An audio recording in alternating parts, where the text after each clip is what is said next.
Hello, everyone. My name is Bridget, and I'm here with one of my great old friends, Mara Elaine. We've been friends for a while now, haven't we? We have, yeah. I mean, it feels like a lifetime, really. A couple The rate, lifetimes. the rate of, yeah, it does. It The rate of does. changing and everything is amazing. Yeah. But I'm really excited to have her back today. This is her third time being back, at least on the podcast, and then we're starting to put these on YouTube because you like them on YouTube. We're doing filming for you, um, and today we're going to be talking about landscape, elementals, and connecting with nature and how they are truly healing allies for us on the path. We'll be talking about the supportiveness of community, the necessity of community, and how we can weave sacred sites. And when we do visit them or connecting with them at a distance, how we can weave that into our everyday lives, wherever we are, anywhere in the world. The healing frequencies right now coming into the planet. And we'll be orienting, if you maybe heard her accent, we'll be orienting to talking about Ireland and some of the folk traditions there, as well as Glastonbury and the energies of Avalon, and bringing some of that magical, thin veiled energy into the space so that we can unveil ourselves wherever we are and have more connection to the other world. So that's what we're going to be getting into today. How does that sound, Mara? I'm looking forward to it. One of the reasons that we're having this conversation today is because Mara and I have been crafting, and it's now available to sign up. We're crafting an Ireland retreat for this June. And then I'm also doing a Glastonbury retreat. So we're going to be available in Europe. And we've been talking about elementals and like the different ceremonies and ways of connecting that we want to utilize on the retreat. And it's like, well, we need to record this and talk more about this because everyone always loves it when we're having these conversations. So if you're interested in signing up for either of those retreats, you can click the links wherever in the below or in the description and come join us on that if that feels resonant. So let's get into it. What are the ways that you connect with landscape? Because you're using the word landscape, and I actually really love that. How do you connect with it, and how can other people connect with it? Great question, and very broad because it's going to be a really personal journey with how one connects with the landscape around them. And so for me, landscape is taking in everything. It's taking in the waters, the trees, the stones, the locality and the country even. So all of these different aspects of landscape that I would connect with. And landscape for me, I I would feel different aspects of landscape call me at different times. So I will feel the waters call me on certain days and really want to go and deepen with a well, for instance, or I'll feel the forest call me, and hills and mountain spaces, whatever aspect of landscape is speaking to you.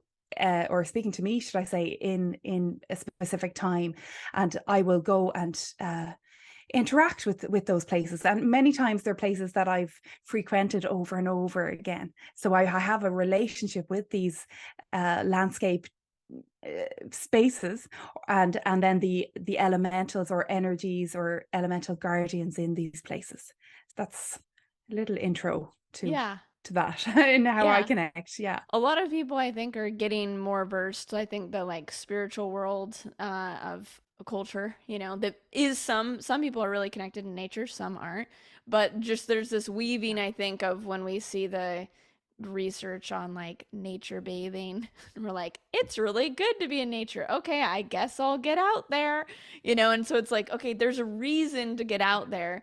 But particularly for those in this on the spiritual journey, how is nature connected, or how has nature enhanced or the landscape enhanced your spiritual development and your spiritual journey? Well, and also to speak to, landscape, it's like this new phenomena now that everyone's talking about going out to nature and connecting to nature, when like this was just the way it was.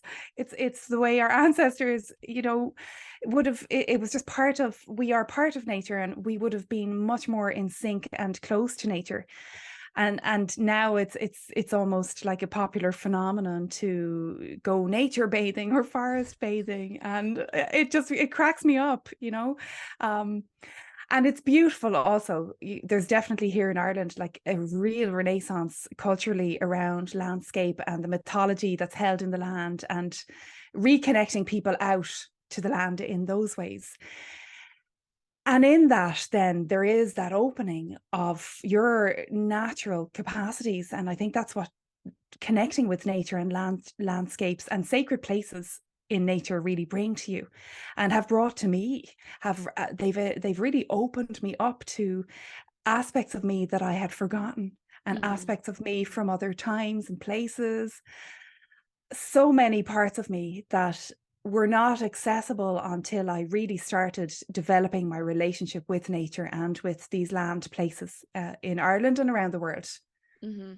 So it's opening. It's like a way of accessing you, your deeper levels of spirit.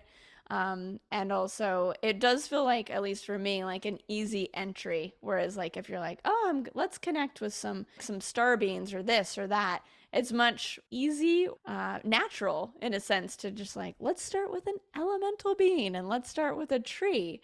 So it feels kind of Yes. smoother in that way in a sense too. It does, and it's part of our own biology, right? These Mm-hmm. are our relatives, and part of our system as well. So it is natural, and it's something that we've just forgotten, and our bodies and our cells are trying to remember that kinship Mm. with the other biological forms here on the planet.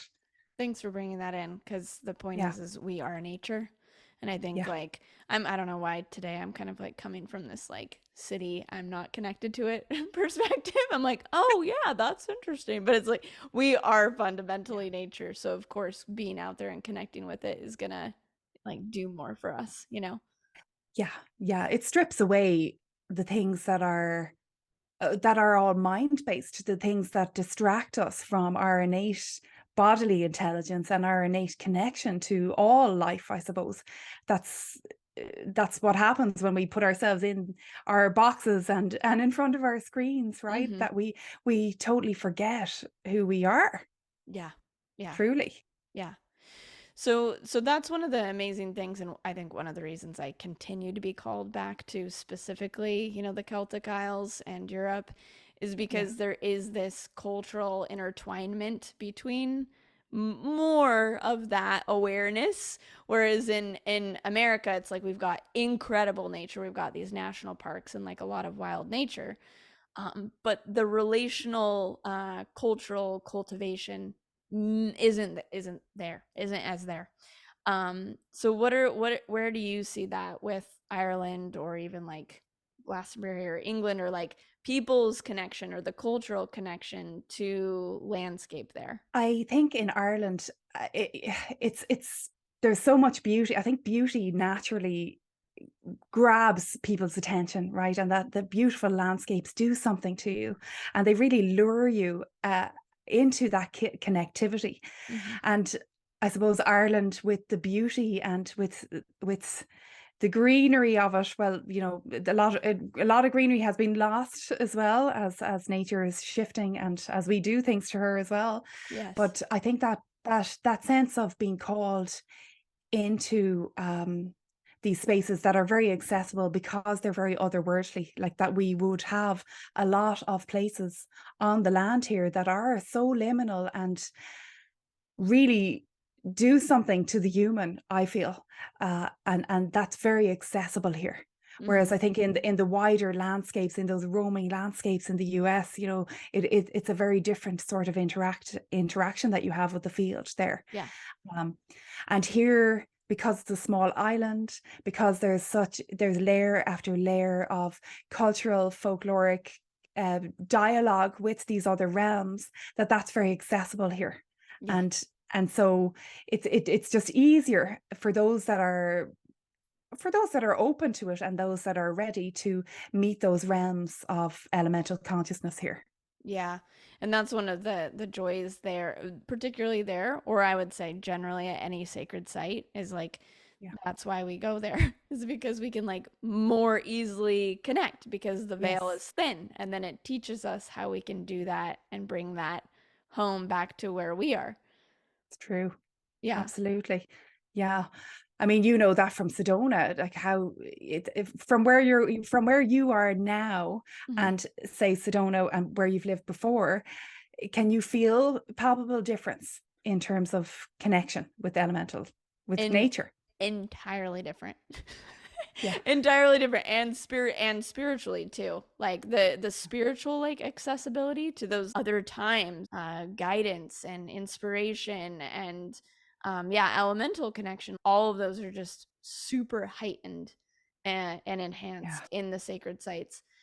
How do you do that? Because I mean, I was saying to Mara before the call, like you're technically still in a sacred site, like where she's living now, and she's like, no, not fully, but but in the sense that like, how do you, when you go to these, you've been to so many incredible spaces, how do you utilize those sacred site spaces, and then how Mm. do you integrate them back into your life? Why go there if you're just going to go home and it's like a dream when you have to go back to real life? Well, for me, it is a soul pilgrimage and a calling to go to these very active places, and to refuel, really, because you're dialoguing with another dimension of your consciousness in these places. Mm. And so it's like it's going on retreat, right? It's going on that deep inner dive in these places, and allowing your body, like often to go barefoot in these places, and to allow the telluric energies and the energies of the the rocks, the stones, the plants, all of that to be received by your biology, Mm-hmm. and then trusting that your system, your biology, and your consciousness will find the way best to integrate those new energies, um, as you step back home, right, Mm-hmm. and into your life, and often, and I've experienced that it's not so easy depending on the type of journey and the place where you've gone to. For instance, when I went to Peru years ago, it took me months to integrate that journey because it was so huge.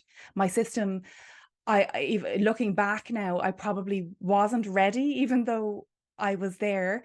The landscape is just so powerful, and some of the temples there are so beyond powerful that they fried my system a little bit. My nervous Mm-hmm. system went into dysregulation Mm-hmm. upon leaving and coming home. The gap was so huge in terms of the energetics of that place. Yeah. And so I think it's really important to listen to your body and to listen to your instincts on where you travel and how much you take in and digest of these places when you do go to high energy or natural earth vortexes, because if your system is not ready, it can really throw you out Yeah. um, for quite a while. And Yeah. and so that's an important point, I suppose, around sacred site journeying, and which I'm sure you've seen with the retreats that you've held in Sedona and various places, because people want it all, but it's like it can be too much for certain people, certain people's sensitivities. So it's honoring that. Absolutely. And I've definitely seen that a lot. And one of the things that like I do, just because I'm like, okay, well, I'm in this different frame. I am, say, living, not currently, but like, say, when I was living in Sedona. Okay, I'm like planning like the retreat, and I'm like, okay, we're gonna do this, we're gonna do this, we're gonna do this. Yeah, like I'd love to bring it all, to them. And then, okay, what is digestible? And then I like tune into the group, and I tune in what is, because I don't want to overload. I don't want to schism or anything like that with people. And so I'm like, okay, what is Yeah, available for like a really juicy bite, like a nice plunge, but not to where it's too much. Because I know what you're talking about. I've yeah, had that happen to me the first time I went to Hawaii. Like I like came back and I was like, oh my God, after I was like swimming with dolphins and stuff. And then there's other times where I went to Egypt at 19 and didn't experience a thing. Like there's like certain times where nothing, comes, or yeah, you're shut down to it.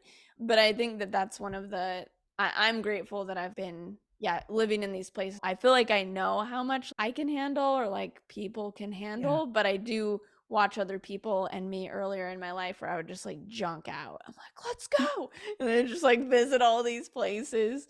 And just, yeah, we're overloaded. Actually, I have, they might listen to this. I have a couple from the UK who've been to, I think, 7 or 8 of my retreats, and they were going to, like, when I was doing 80 year, they were going to all of them, all around the world. And they, at a certain point, they did hit burnout. We gotta take a year off and like integrate from these places. So they're Yeah, that powerful. But it's like the that's it. beautiful part is like they're that powerful and they really accelerate and assist if done in a balanced, integrative way. Completely. Yeah, Yeah. yeah, and they are. And also there's protocols. There's so many protocols and different energetics to be aware of Yeah. as well. I mean, your 19-year-old self going to Egypt, and I did it going to the pyramids in Mexico when I was 19. I hadn't a clue at that Yeah. age. You know, it was Go a drink totally tequila after, like, yikes. it was ridiculous, you know. But still, even in that level of going to a place unconsciously, you are still engaging with the site, and it's still engaging with the meridians in your body and with your soul path as well. So yeah, people are going to meet these places at different levels of consciousness, and it depends where you're at within that journey when you do come into that conversation with the place. Totally. Yeah. And that's why I think like heeding the call, you know, of like when Yeah. it's genuinely like calling you, not just like bucket list, like I'm trying to knock off all the cool ones I've heard about, Yes, just kind of knocking exactly. off different psychedelics. It's like, no, we're not going through a checklist here. We need to really tune in and listen to where we are meant to go and meant to be. That's exactly it. And that's so wise. Yeah, that's a great way to approach it. Yeah, I'm older Yeah. now. Yeah. And so am I. I've learned a little bit. Yeah, take it from us, you know. Oh, I love it. Oh, I want to yeah. get in on the higher being realms of how the Celts came to the Celtic Isles and the Tuatha Dé Danann and some of that mythology Right. around the land there, because that just it made me giddy as we were talking about it in the area that we're going to be venturing together. Yes. Well, I think I've spoken about Irish mythology before, how the complexity of it, so complex. But essentially, you know, when we go back to the formation of who had landed here when the Celts or the Gaels landed here. There were a race of mythological beings called the Tuatha Dé Danann, the people of the goddess Danu. So their root, you know, can be traced back through other lands and places, and where they came from. You know, there's a lot of different people who will speak to that. But their veneration here in Ireland, they're really seen as or I see them as the overlighting multidimensional relatives that we have here in the consciousness of Ireland, and that really are living energies that we can interact with. So we've given them different names and archetypes, such as we have Bridget, who is one of the Tuatha Dé Danann, our goddess Bridget, in that form of her. We would have Lu, Law of Oddo. He was one of the gods, one of the solar deities. On Dagda, we have the three sisters, Eru, Banba and Fodla, and these were the three sisters that essentially the Celts met when they first landed on Ireland. So we have this poet or bardic poet called Amergine, who was the druid that landed in the ship and landed onto the land of Ireland, who met with the face of the goddess, these three sisters, in her three different guises. And we see that a lot in Irish mythology, the triple aspect of the goddess in her kind of younger woman and mother and crone aspect. So that just filters through all of our mythology, right? Mm. So that was essentially the meeting point, and one of the meeting points is actually down in the southwest of Ireland. So down in the landscape of Kerry, there's a lot around that, the landing of the Gaels, and them coming and meeting with the multidimensional, the higher beings who were here, the Tuatha Dé Danann. So yeah, there's a lot around that. And essentially what happened was that or part of what happened was that the Tuatha Dé Danann actually agreed to retreat and to give the land over to the Gaels. And the Tuatha basically retreated into the hills and mounds of Ireland. So Mm. into the inner realms, into the inner earth. And such is then the legacy of all of these fairy mounds and fairy places, and places where we have that interaction with them, you know, caves down into the earths, that are connected with certain goddesses like the Margan. We have a cave that's connected to Samhain, which I spoke to you about before, the Yeah. Cave of the Cats. Yeah. They're living energies that I feel I interact with. Everyone has a different relationship with them, obviously, and my personal relationship with them is it has been developing over time. Like I'm definitely a student of understanding and interacting with the energies that these beings hold and bring to the constellation of Irish consciousness, right? And Bridget would be one of the ones that I work deeply with in her aspects in her higher aspects and her elemental forms. Amazing.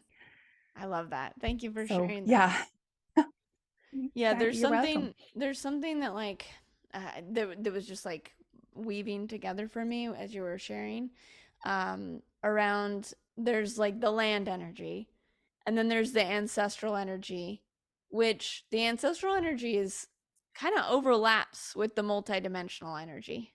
You know, like the Tuatha and like I mean, people would say that they were your ancestors. Like, would you say that that was like part of Yeah. the ancestral stream?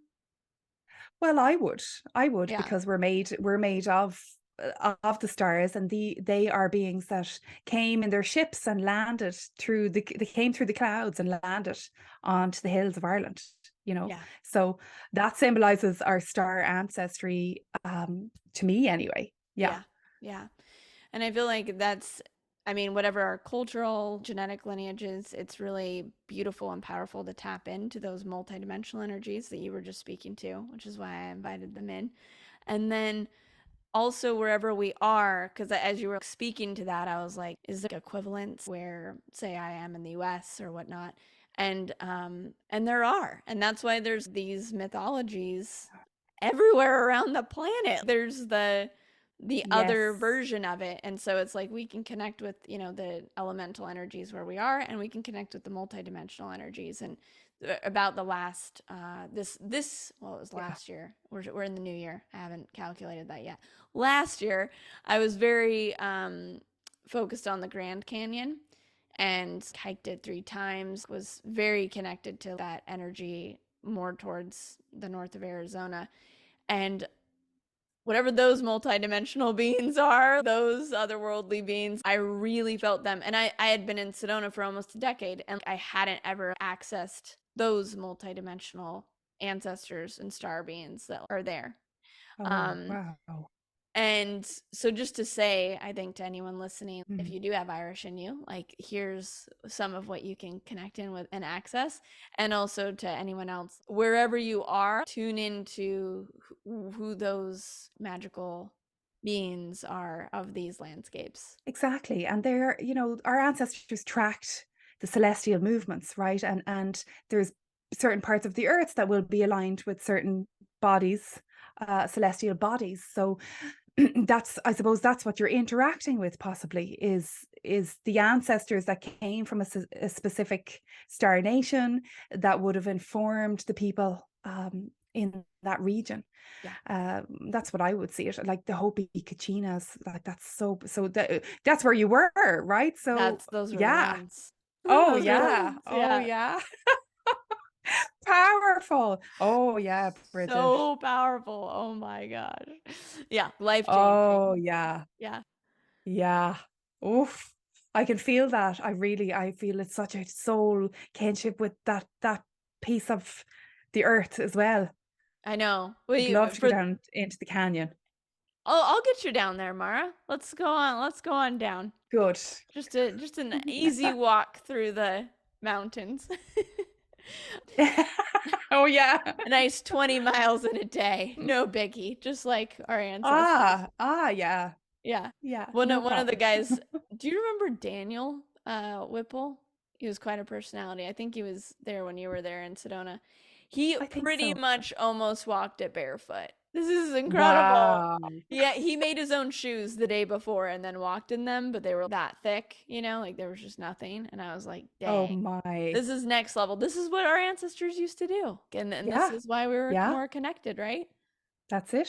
Yeah, exactly. We've to toughen up and soften up. Yeah, we have to soften up and toughen up. I love that.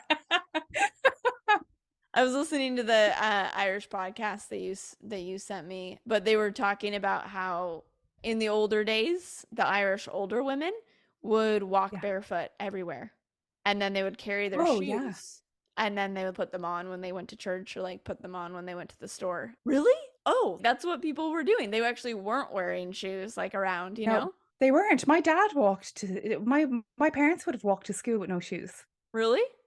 Yeah, See, and it's one of those things that we're okay, we gotta put shoes on, you know, all these I people in like know. third and second world countries. Do we? I mean, if they're gonna step on dangerous stuff or toxins, yeah, but like Well, that's it. That's it. Yeah, it's different. Our world is so different now. Yeah, it is. that's So a lot of the Western lore of even what we experience in America, like the Arthurian legend or whatever it is, so much came from there and it still holds all of that magic. What would you say? Let's take a little journey to like Avalon and Glastonbury and what that means for you. And for anyone listening, look it up on a map, look at some pictures, like just tune into it. Like we can access these places and these energies here and now as well, and you can use it yeah, in your own lives. absolutely. Well, Avalon is isn't it such a call. Like I can't actually even remember where that call when that call came. Mhm. Um, because I had lived in London for many years in my 20s, and I knew of Glastonbury, I knew of the festival, but never about the spiritual side, which I think most people that's the if you mention Glastonbury to people who don't know anything about that the esoteric Yeah. connections there, Yeah. they're like, what are you talking about? Yeah. But yeah, I think for me around 2010, 2011.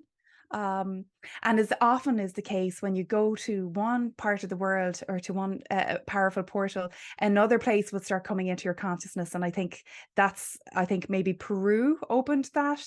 Avalon started coming in after my journey to Peru. Uh-huh.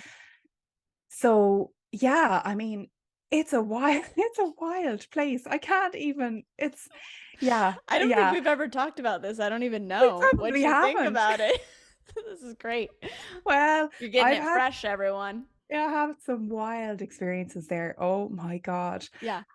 My first journey there was actually or second journey was to co-facilitate a retreat with a friend of mine. And yeah, that was that was quite an initiation into the landscape of Glastonbury. So, you know, we have the Glastonbury tour, which is a huge earth mound that is situated over a cross section of ley lines, and it is one of the power portals on the planet. Hmm. So it's and also that conductivity with two sacred streams of springs, right? The red spring and the white spring, Yeah. denoting masculine and feminine. So that crossover of the merging or union of those sacred springs in the landscape is so powerful. And so this hill, which I remember driving for the first time, approaching Glastonbury and seeing this like hill with the tower rising up out of the landscape, and my heart just went, oh, like I actually couldn't breathe. I really had such a visceral reaction, going, oh, wow, and my heart just started opening like massively. Mm. It was just amazing, right? Hmm. And then then I got into the town and I'm like, what is going on in this town? I would have loved to have been with you there. I'm very sensitive. Most people probably know listening to this, like I'm very hypersensitive. Yeah. Mara's way more sensitive than I am. And so it's like very fun to just like watch her in these spaces. Because in the like healthy, like, you know, elemental land space, it's just genius. Like I really, you're a genius. Like with the elementals, I'm like, oh my God.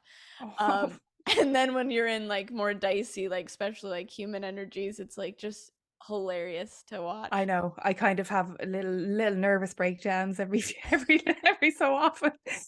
I Yeah. think it yeah, yeah. And it's I think because it's like this small little English town with such a history, so many layers of history, Yeah. and so many cross-cultural reference points and connections that are all happening all at once, you know. And Mhm. like you do feel like you're walking through time portals. So you're walking down the road and there's witches and wizards and Yes. um all sorts of different giants in human form, which I've met over there. I've met Yes. all sorts of beings, like, just, and they're so visceral. So you're looking at a human walking down the street on just like an average British English street, and they're morphing and shifting and changing in front Yes. of you, Yep. right? Right.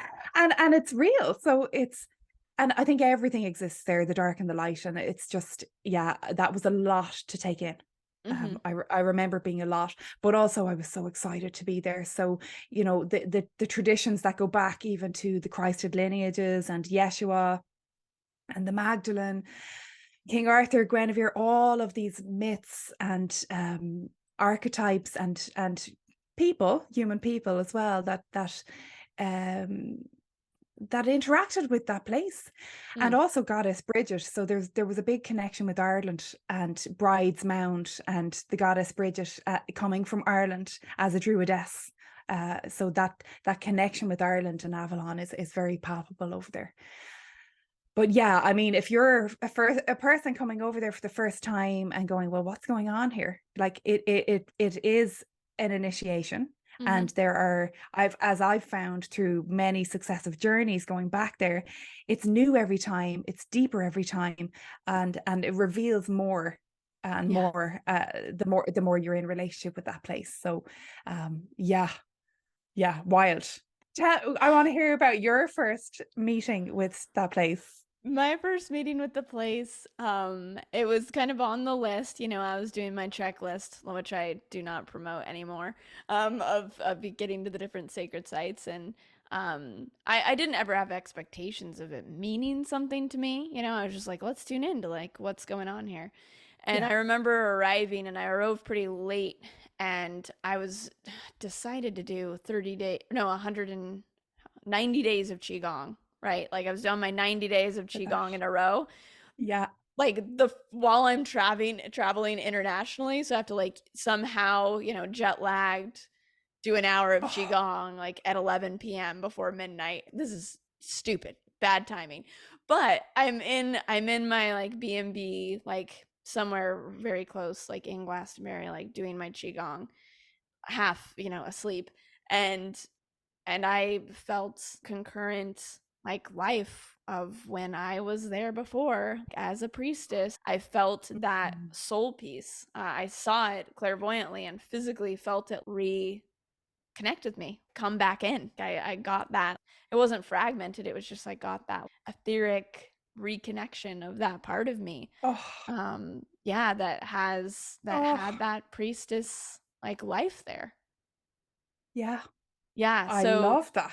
it was great. I was so happy to have received and really tuned into like the high bright aspects. Like where I was like, oh my gosh. And then I just like felt how high and how bright the streams of the divine feminine and the divine Yeah. masculine that are accessible there, like those templates and codes. It's like Mm. boom, like some of the origins of where those healed templates are, I've really been Yes. able to access. And then simultaneously, because I really viscerally feel the difference between vortex sites, which is the energy coming up, and they're more like transformational, a little bit more yang, powerful in a different way, like Yeah. Egypt, Sedona. And then these like very etheric like chakra sites. Glastonbury is one of the most, if it's like, oh, I just can't really tune into other things, you know, in the unseen world. It's like, well, just plop you in Glastonbury. There's something sure to happen because it's just so active. Oh, Like it is. so active, so alive in the like etheric astral realm. It's unbelievable how the physical world, you're saying, like merges with the unseen and like just go Yes. this ebb and flow back and forth. And I feel like it's so good. It's such a practice training ground to be able to to feel like palpable ley lines, to be able to like have energetic experiences and discernment. Like, it's just, to really like hone the psychic senses. I like that volume turned up to utilize that with other people, and with myself. So Yes. those are some of the many experiences I've had there. That's so eloquently put, Bridget. That's yeah, yeah. And I think because you were doing that practice as well, coming in, with your field so clear that your access points were just ready to connect in That's true. It's on probably to really those helpful. higher, you know. Yeah. Oh, very helpful. Oh my gosh. I Then you didn't don't have think to know. about it that way. Yeah, yeah. Yeah, Yeah. and that's a good, because you can go there, because it has the drug and drink culture there Yeah. very much, that's a reality that exists there. Yeah. Um, yeah, if you're going to go there with an intentional connection for those realms, for the elemental realms, and for the overlighting consciousness of what's held in healed divine masculine and divine feminine. But I have to say, the most magical place for me there Yeah. is it's always and I know it's a contained garden, but whatever's held in the Chalicewell Gardens, it's so beautiful. And just being in that space does something for me. It's magical. Absolutely. Yeah, Yeah. that's one of the most magical places ever. So amazing. Yep. Yeah.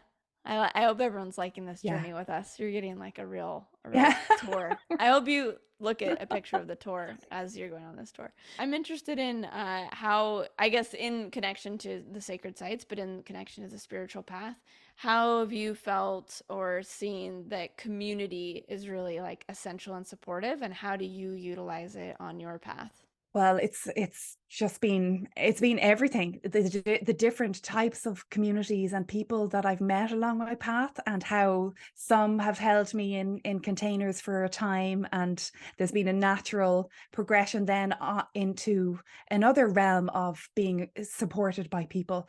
And I think fundamentally right now it's just so important for all of us to have the right support systems around us, Mm-hmm. in whatever that looks like, whether that's a few different key people that you work with and that hold a sacred container for you. I mean, that's community as well. Yeah. It's a more intentional, focused container that you're setting up for yourself to really support your journey. And then to have your contemporaries and people that you can laugh and cry with, and all of that. There's been, for me, sections of my life where I haven't had that, and it's been a very solo, hermetic journey. And definitely the last 4 years have been that for me. And now again, it's coming out and into different communities that I'm currently working with, and one that I'm kind of pushing through myself with my sisters here, and working with sacred elements like fire, and creating a container for people to because we're all hungry for it, that we have this place where we can come and really support one another, accelerate, let go of the past, and really create a sense of faith and vision for what we're calling in for the future. And I think it's just pivotal right now. Mm. Yeah, I completely agree. Yeah. And I think that it's one of those things in the past, like on the spiritual path, like 1,000 years ago, 2,000 years ago, however long, 15,000 years ago, um, Yeah. there were initiation streams, there were initiation paths with containers, whether Yeah. that's an actual laid out path, or temples or this or that that said, this is the way you go. And usually some kind of spiritual leader or something, Yeah. ascended master, whoever it is, to like assist through that process. And I think we're in a really wild time where it's a self initiation. I mean, the Rosicrucians brought that through in the 20th century. They're like, this is the path of self initiation now. So we're more meant to do it on our own. But then with everything going on, I think one of the things that, yeah, we learn on the path on our own is we're not supposed to do it on our own. Yeah. Yeah. No. And I mean, support is yes. essential. It is. And there's a certain, it's the temperance with that. It's finding the balance of Yes. both, and really, that Yeah, yeah, it is. It's both. It's both. It's all of it, really. Totally. And there's different stages, like you Yeah, were saying, like there's been times where you're more in that hermetic path. And right now, that's currently where I'm at, where I've been double dosing binging on yeah, community. I'm like, wow, like yeah. this is so great. And now it's okay, we're just going to set you by yourself for a little bit, to be in that space. Absolutely. And so it's this ever evolving experience. But if also for Yeah. me in this more solo space, I have a lot of support to be able to navigate that. And I think that that's Yes. important to note. I'm not just doing it alone.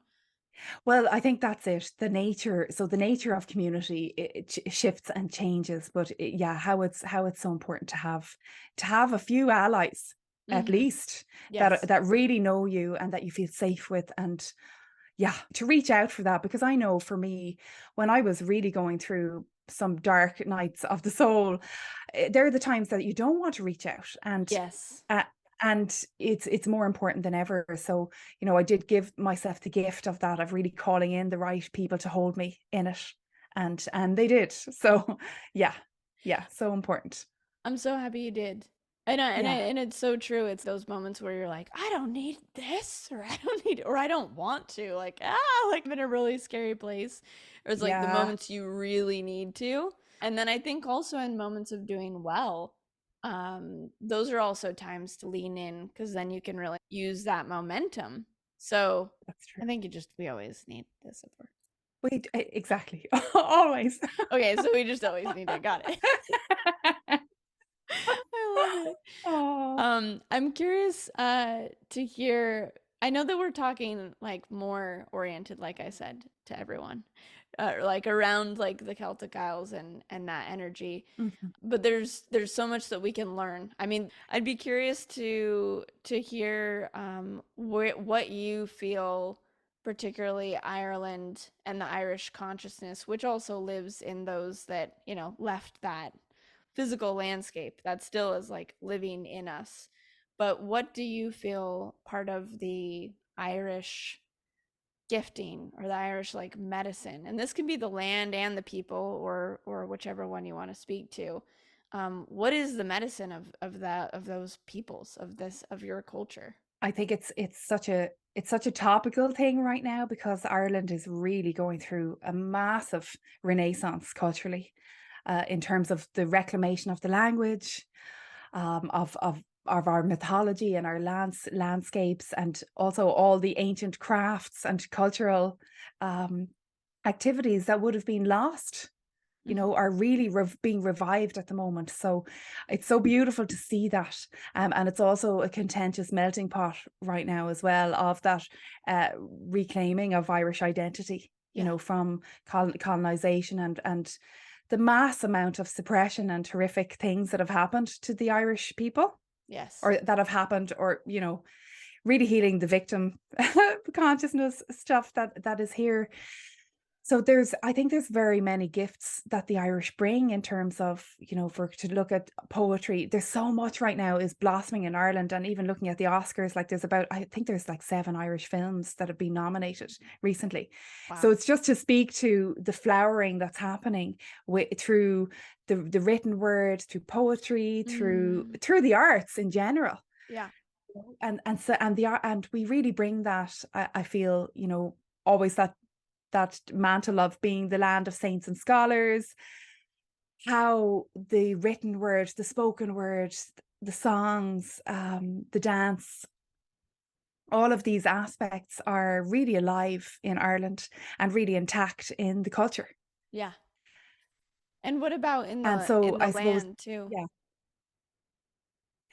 And in the land as well, yeah. I mean, the land, like all land spaces around the world, we're working with the side of trying to bring right relationship back into our practices of engaging with landscape, so that these places, these elementals and these spirits in these places, really are open to that dialogue with us as humans. And we always have had a really strong connection with the other world that is documented through our folklore through time, and many superstitions and cultural practices that are still intact today that people would quietly go about doing, you Yeah. know. Not so much in the cities, but definitely in rural areas, and in places like where I live myself, out in the Burn region, really intact, looking after the wells and dressing of the wells, and the water spaces, and lots more, tree reverence, all of these different things. They're very much part of the Irish psyche and have always been, Yeah. and that's great, because that's very accessible then for people to come in and open to those realms on a much deeper level. Totally. I feel that that's so helpful because in America we don't have those practices or traditions, you know? Like I lived on a well at my last house and I'm so grateful because I just moved into this house that has its own well. And like people are like, yeah, I live on a well. Yeah, there's a tree out there. Yeah, it's great. Instead of it being precious to whatever degree, you know, whether it's like you were saying, superstition or to get something, or I mean, but there's something more there. There's that's in the culture that there's something more, whether they want to admit it or not. Because I was asking Mara, because I had seen the stat around in Iceland, over 50% of the population believes in either fairies or elves. The population's like, yes, they exist. They'll say it. So, and I was like, Yeah. that's what I've experienced in Ireland. And Mara's like, well, they wouldn't maybe admit to it, but There more and more people now are admitting to it. Yeah. And I think there was a period of time here in Ireland where it just wasn't as alive in the cultural identity, yeah, that it wasn't as talked about. And, even me growing up, we had access to our myths. Some of them were taught in school, but there was much more of a veil, whereas the veils have really dropped now. yeah, And so that's much more accessible. But the Irish inherently, anyway, you never get a true answer or a true reflection on things. They'll tell you about, they heard a story about this fairy woman or this right. superstition, but they'll talk you all around it, and they won't tell you what they really believe themselves. And that's fair enough. Yeah. That sounds like a healthy coping mechanism that was cultivated, you know, so Yes, that it was, absolutely. I've heard that something happens, but I'm not going to say it because that could have been, who knows, dangerous in the past. It would have been, the Yeah. Catholic Church came down Right. hard. Right. So that makes Yeah, sense. yeah, of course. So it was that world remained hidden, Yeah. really. Um, but I think they're really alongside us now. They're really transparently interacting with us now, because as those old institutions fall away, obviously, it opens up Beautiful. the soul of, yeah, that reconnectivity to those Yeah. beings. Speaking of that, what are you feeling that's going on right now on the planet with the new energies and frequencies coming in? Well, it's a big, it's a, it's such a big time. Oh my gosh. Even the last few weeks, these earthquakes and shifts, like feeling the shifting that's happening, and the amount of solar flares and solar waves that are coming in. I don't know about you, but I've been feeling this wobble for the Mm, last few weeks internally, and I thought, well, have I vertigo? Is this no? But there's a wobble happening, and mm, I feel like that dimensional wobble, right, where time is shifting, the essence mm. of time is shifting, and how we navigate time is shifting, and being really aware and awake of what we're choosing, even more so now in every moment, Yeah. in how we navigate our lives, right? Because it's all existing, it's all full throttle. It's not going to get any slower. And yeah, I don't know what's coming in the coming months, but it feels big, Hmm. whatever that is. Yeah. What Yeah. about There's you? big movement happening. Well, it's interesting you said that about the Yeah. wobble. My mom's been really feeling that, but she's more on fault lines where she's Ah, living. So I wonder if yes, that's going through the fault line grid, whereas like I'm not on those energy lines right now. So that's true. yeah, yeah. Yeah, yeah. I'm feeling a lot of different things. I don't know how Yeah, to sum it I up in like know. an eloquent way, but I do feel the higher call towards high precision, like and where there is no Yeah. room for extremes in any sense, whether that's the victim consciousness or being paranoid about this or being in denial of this or like any Yes. like it's like yes, like full acknowledgement, full awareness, and then continuing forward amongst everything that's happening. um and Yep. and and I do feel, I mean, just generally in the past few years, there's massive, breaking open and breaking down and breaking through and bubbling up towards like disclosure on all levels. So cultural, human honesty and acknowledgement really coming to the surface. Oh yeah. Oh yeah. And it's a melting pot, isn't it? And I love that precision. That's exactly it. And really being in the temperance middle path Yes. space, because Yes. they're just, it's wild. It's Mm-hmm. wild terrain. Yeah. And if you do go into any of those extremes, like you can be lost, Yes. Yeah, really. yeah.